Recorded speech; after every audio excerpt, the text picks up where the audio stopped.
Jenis saham yang ketiga itu supernormal growth stock.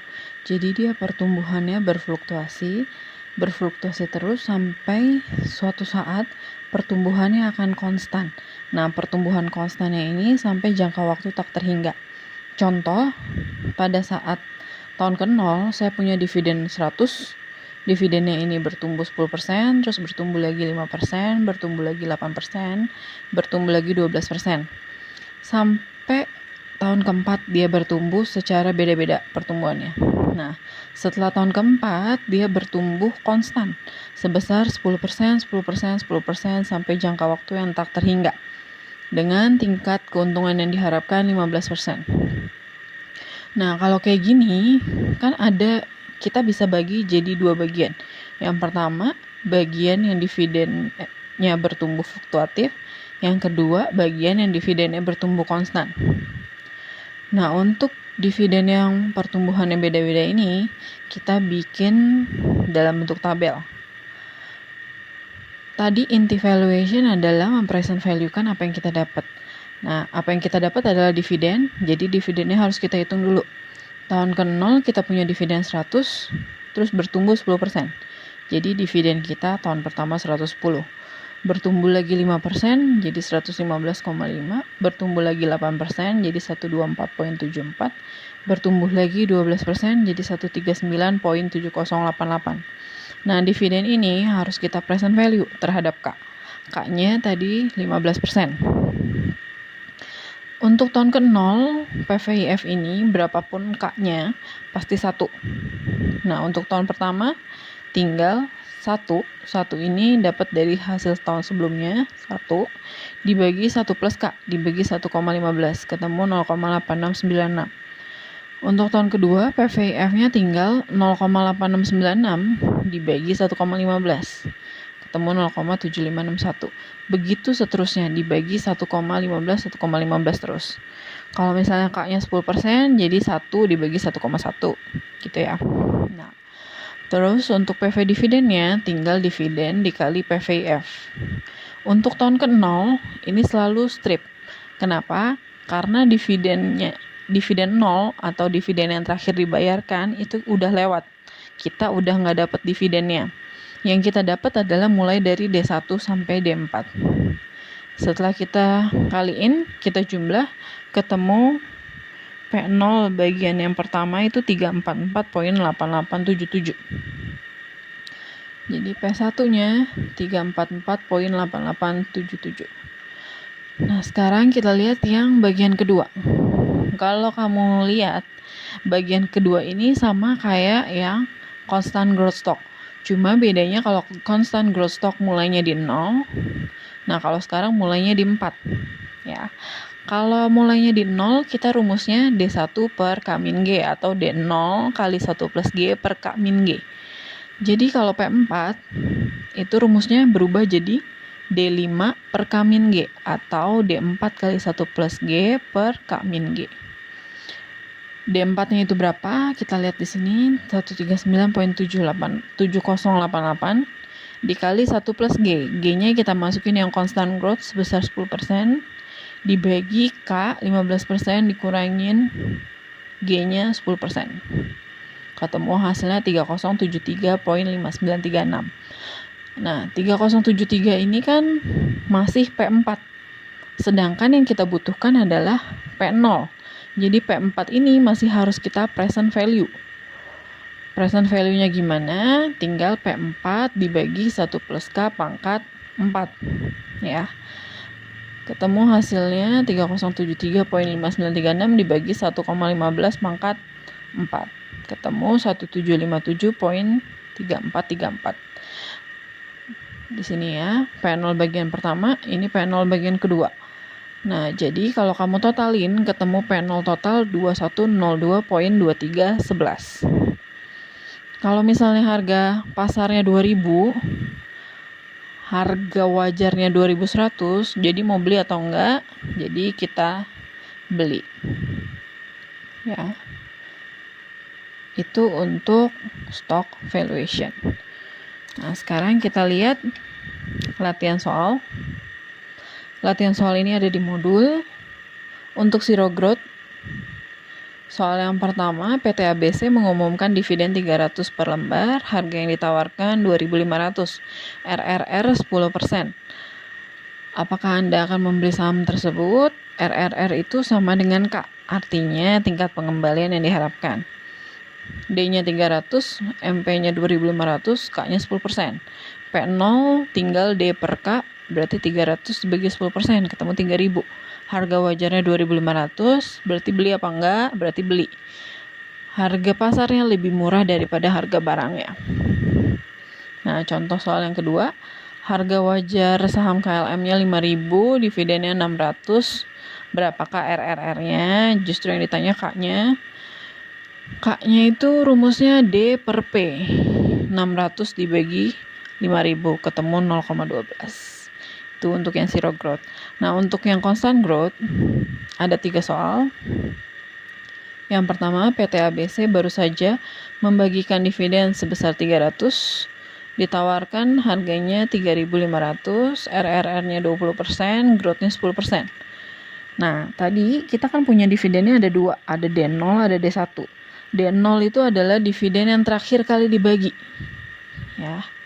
Sedangkan D1 adalah dividen yang akan dibagi. Jadi kalian harus bisa bedain antara D0 dan D1. Nah, kalau di sini baru saja membagikan, berarti kan udah lewat, berarti D0. Ya, D0-nya 300, MP-nya 3.500, K-nya 20%, G-nya 10%. Jadi P0-nya D0 kali 1 plus G per K min G, ketemu 3.300. Harga pasarnya 3.500. Harga yang disuruh bayar 3.500, harga barangnya 3.300. Kemahalan, jadi tidak beli. Nah, untuk yang kedua, PT ABC baru saja membagikan dividen 200, laba 20M, total modal 200M, persentase dividen terhadap laba 80%, RRR 12%. Berapa harga yang pantas? Nah, baru saja membagikan dividen berarti D0, labanya itu net income, total modal itu total equity, persentase dividen terhadap laba itu DPOR, dividen payout ratio, yang ada di rasio keuangan yang bagian terakhir. Ya, ini udah pernah kita bahas di modul pertama. K-nya 12%. Kalau kalian lihat di nomor 2 ini, nggak ada dia bilang pertumbuhan dividennya sebesar berapa persen. Tapi pertumbuhan dividen itu bisa kita hitung dari rumus ROE kali RR. RR ini apa? RR adalah rasio laba ditahan, retention ratio. Sama, ini juga ada di modul pertama. Nah, RR ini bisa dihitung dari 1 min DPOR. Ya. ROE itu rumusnya NI per total equity. RR bisa didapat dari 1 min DPOR.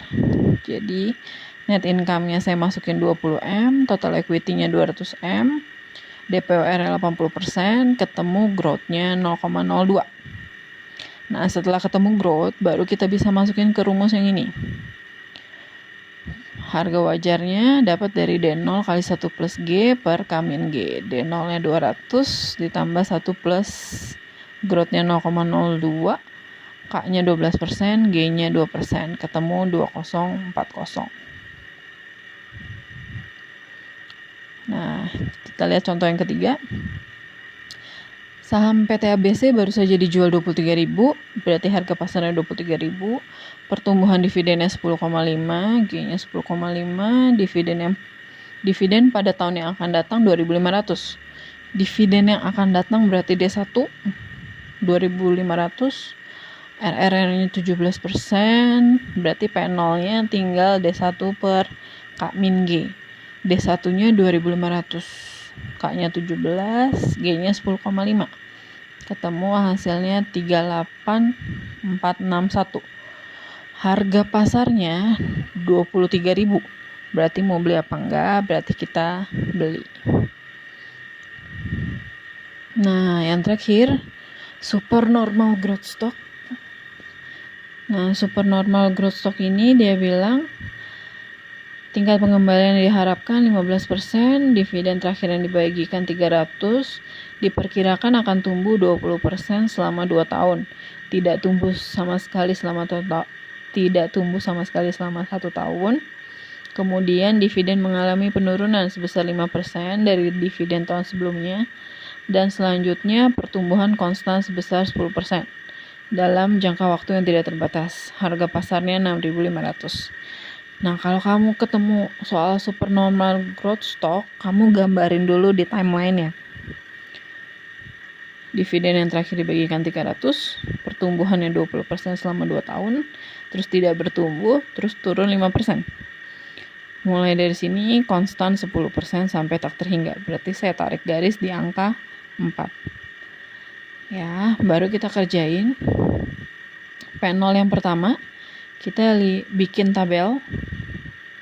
Dividen nolnya 300, terus bertumbuh 20%, berarti jadi 360.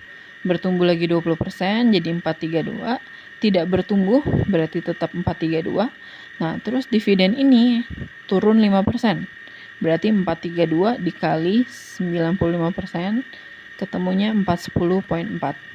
Nah, dividen ini kita present value terhadap K 15%. Ketemu PVIF-nya ini. Nah, setelah itu dividen dikali PVIF. Jangan lupa di tahun ke-0 itu pasti strip. Tahun ke-1 sampai ke-4 dihitung, terus dijumlah. Ketemu P0 bagian pertama 1158,3979. Itu baru yang bagian pertama. Nah, P0 bagian kedua kita harus ngitung P4 dulu. P4 tadi rumusnya D4 kali 1 plus G per K min G. D4-nya itu dari sini 410,4 dikali 1 plus G-nya 10% dibagi K15 min G10, ketemu 9028,8. P4 ini harus di present value jadi P0. P0 bagian kedua berarti P4 dibagi 1 P4 dibagi 1 plus K pangkat 4. Jadi 9028,8 dibagi 1,15 pangkat 4. Ketemu 5162,25. Ini P0 bagian pertama, ini P0 bagian kedua. Jadi P0 total tinggal dijumlah, ketemu 6320.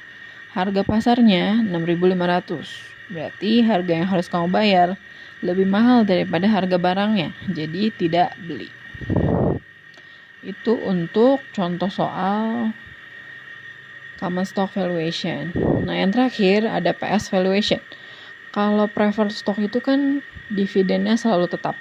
Jadi rumus PS valuation cuma ada satu, sama seperti zero growth stock, yaitu D per K. Contoh soalnya, dividen PS yang dibagikan oleh Astra 6.000, tingkat keuntungan yang diharapkan 9,5% per tahun.